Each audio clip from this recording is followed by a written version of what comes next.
Hi friends, ఇవాళ cabbage fry కోసం pan పెట్టి ఆయిల్ వేసాను. ఆ తర్వాత అన్ని మిక్స్డ్ గింజల తర్వాత కొంచెం ఆవాలు, జీలకర్ర వేసి తర్వాత కొంచెం బ్రౌన్ కలర్ వచ్చేదాకా వేయించుకోవాలి. చపాతీలో కానీ పొరాటాలో కానీ మనం అన్నం ఏదైనా తినేటప్పుడు ఉంచుకోవడానికి బాగుంటుంది టేస్ట్గా. ప్రస్తుతం మీరు ట్రై చేయండి, మంచి టేస్టీగా ఉంటుంది. కొంచెం వేయించుకున్న తర్వాత తరిగి పెట్టుకున్న ఉల్లిపాయలు ముందుగానే తరిగి పెట్టేసుకోండి.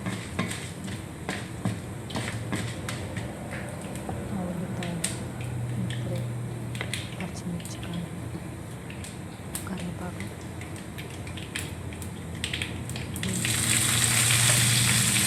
కొంచెం బాగా వేయించుకోవాలి. కరివేపాకు, పచ్చిమిర్చి అన్నీ ఒకసారి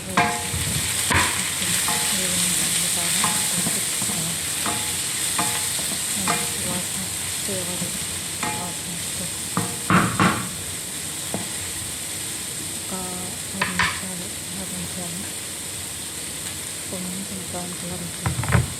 ఆ తర్వాత క్యాబేజీ అన్నీ కట్ చేసుకొని ముక్కలుగా వాటిని వాటర్లో కడిగేసి శుభ్రంగా పక్కన వేసాను. ఇప్పుడు సాల్ట్ వేసుకున్నాను. మనకి తగినంత సాల్ట్ వేసుకోవాలి.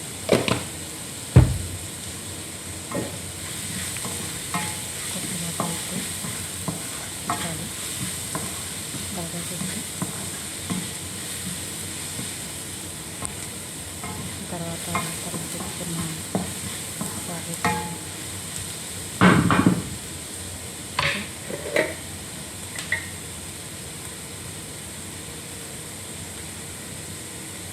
పసుపు నీరం మర్చిపోయింది, కొంచెం పసుపు,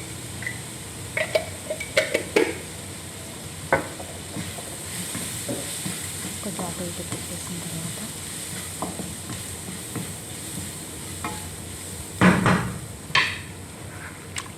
తరిగి పెట్టుకున్న క్యాబేజీ ముక్కలు తీసేసి వాటర్ వేసేటట్టు కొంచెం వాటర్ వేసేటట్టు మనం కడిగేసిన వాటర్ని తీసివేసిన వాటర్ని నీళ్ళు ఉంటాయి.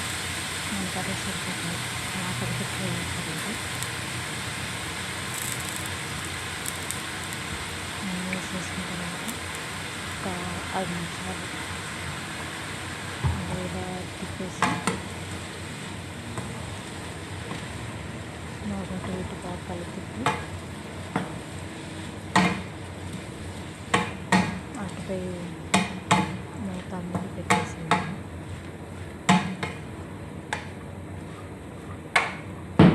ఇలాగ బాగా తిప్పుకున్న తర్వాత చూడండి,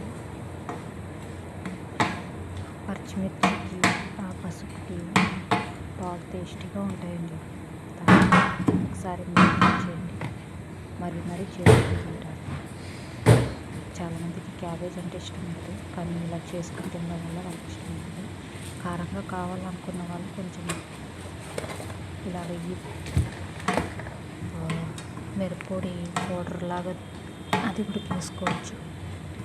కారం కావాలనుకున్న నేను పౌడర్ చేసి పెట్టుకున్నాను.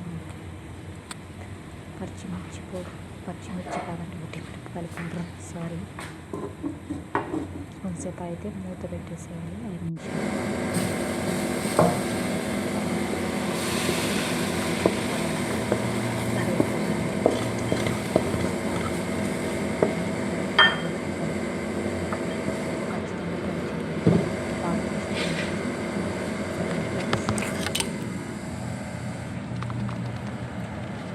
మంచి కలర్ లుక్, మంచి టేస్టీగా క్యాబేజీ ఫ్రై.